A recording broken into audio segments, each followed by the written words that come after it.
برائے مہربانی کوشش کریں اگلے چند منٹ آپ ایسی جگہ پر بیٹھ کر یہ ویڈیو دیکھیں جہاں آپ کو تنہائی میسر ہو، یا اکیلے بیٹھ کر آپ اس ویڈیو کو بہت دھیان سے دیکھیں تاکہ ویڈیو کے دوران کوئی مداخلت نہ آئے۔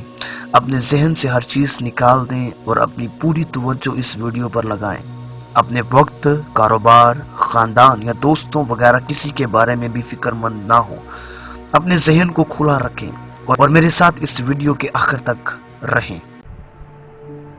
اب آپ اپنے ذہن کی آنکھ سے اپنے آپ کو اپنے کسی پیارے کے جنازے پر جاتے دیکھیں، خود کو جنازے کی جگہ پر پہنچتا دیکھیں اور اپنے کار یا موٹر بائک سے اترتے دیکھیں۔ آپ جب گھر کے قریب آتے ہیں تو آپ کو لوگوں کے رونے کی اونچی اونچی آوازیں سنائی دیتی ہیں۔ آپ جیسے جیسے آگے بڑھتے ہیں آپ کا احساس ضیاع وہاں موجود ہر شخص کے دل سے بہہ رہا ہوتا ہے۔ ہر شخص کے چہرے پر ایک عجیب اداسی ہے۔ عورتیں اونچی اونچی رو رہی ہیں، یہ دیکھ کر آپ کا دل غم سے بھر جاتا ہے۔ جب آپ اس تابوت یا ڈیڈ باڈی کے باکس میں جھانکتے ہیں تو اچانک آپ کی آنکھوں سے آنسو بہنا شروع ہوتے ہیں۔ اس کی وجہ یہ ہے کہ وہ ڈیڈ باڈی کوئی اور نہیں بلکہ آپ خود ہیں۔ یہ آپ کی اپنی میت ہے۔ اب ذرا گہرائی سے سوچئے، آپ ان تمام لوگوں کے منہ سے اپنے اور اپنی زندگی کے بارے میں کیسی باتیں سن رہے ہیں۔ آپ بحیثیت خاوند، بیوی، ماں اور باپ ان لوگوں سے کس قسم کے الفاظ کی توقع کریں گے؟ آپ کس قسم کے بیٹے یا بیٹی یا کزن تھے؟ کیسے دوست تھے اور کس طرح کے ساتھی تھے؟ آپ کیا چاہیں گے کہ یہ لوگ آپ کے کردار کے کن اوصاف کو دیکھتے ہیں؟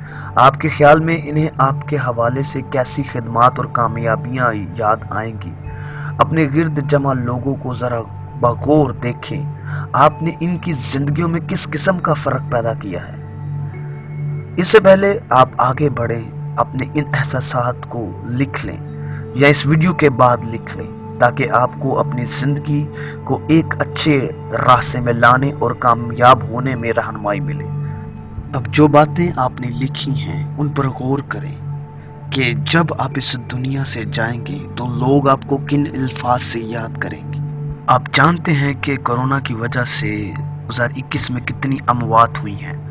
پاکستان میں ابھی تک 28,927 لوگوں کی اموات کورونا کی وجہ سے ہو چکی ہیں اور پوری دنیا میں 5.43 ملین یعنی 54,03,000 لوگ کورونا کی وجہ سے مر چکے ہیں۔ خوشی کی بات یہ ہے کہ ان 54,03,000 میں ہم شامل نہیں ہیں۔ یہ خدا کا کرم اور فضل ہے جس نے آپ کو اور مجھے آج تک زندہ رکھا ہے۔ تو اس وقت کو غنیمت جانیں اور اپنی زندگی خدا کو دیں اور اپنے پچھلے سال کے جتنے بھی گناہ ہیں ان سے توبہ کریں اور خدا سے معافی مانگیں اور آنے والے سال اور گزرے سال کے لیے خدا کا شکر ادا کریں، کیونکہ بائبل میں لکھا ہے کہ ہماری عمر کی میعاد 70 برس ہے یا قوت ہو تو 80 برس ہے۔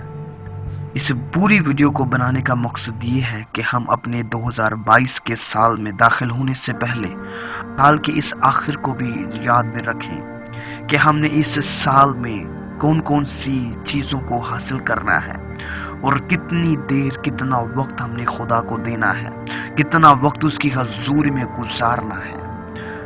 اور سب سے زیادہ جو اہم بات ہم نے اپنے ذہن میں رکھنی ہے کہ ہم اس دنیا میں محض مسافر ہیں۔